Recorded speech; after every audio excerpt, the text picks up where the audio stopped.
I have a Georgia backyard bird, identifying book. And one of the things that I found so helpful is that it will also talk about the type of flight that a bird has, that you Oh, might be able to tell one from another just by how it flies, like whether it's undulating and all that. Do you even need those kind of things, Richard, or are you way past that?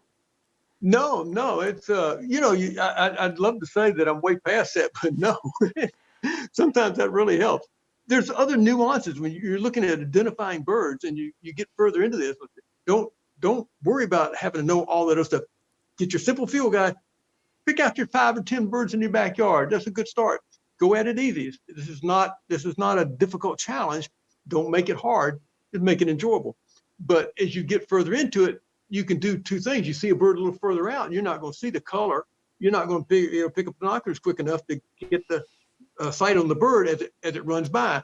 But you can see the flight pattern. In some cases, you can have a hint of what it may be within a few different birds and just how it flies. As you said, you'll see it Hmm. having that little undulating flight pattern because of the way it flaps its wings, or it may be very sharp, very quick, or very slow on its wing beats. And you'll learn by those to be able to help differentiate which bird it might be.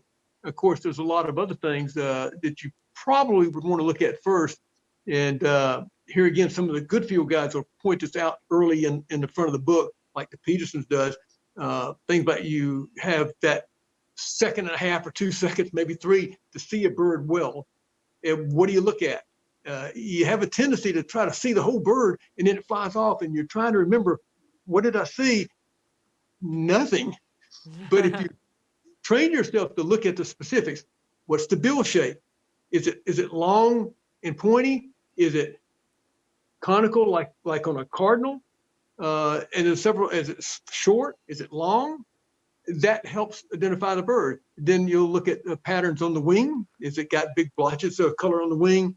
You get total head shape and things on the wing, what we call wing bars. Some wings have little bars of color across them, mostly white. And there's 4 or 5 things like that you can learn to key on and really help your identification skills quickly because you'll go just to what will eliminate down to just 1 or 2 birds. Yeah, and you can also just to mention that another way to identify them is by their song or by their call, and there are websites you can go to. I don't know them off the top of my head where you can literally listen to any bird call, and I think that is really helpful too. Boy, that's gotten a whole lot easier with with the advent of cell phones. I tell you, uh, before that, you just have to listen, and you can maybe play a tape if you took one with you, or try to memorize what you heard. But many people can identify a lot of birds simply by hearing them because they know the call so well. They don't have to see the bird at all. They know exactly what bird it is. Uh, I'm okay at best. My wife Nancy is very good at that. She'll hear a bird and she knows what it is. I'm not that good. I can remember. It's funny. I can remember the sound, but I don't. I can't put it with a bird. I tell her what it sounded like. She said, "Oh, that's so and so." Yeah. So you may be one of the people who can really pick up on the sounds as well, and that helps you hear a sound and then say, "Oh, let me go see that bird because it's so and so." And it's interesting to use that aspect to identify the birds that you might not see at first.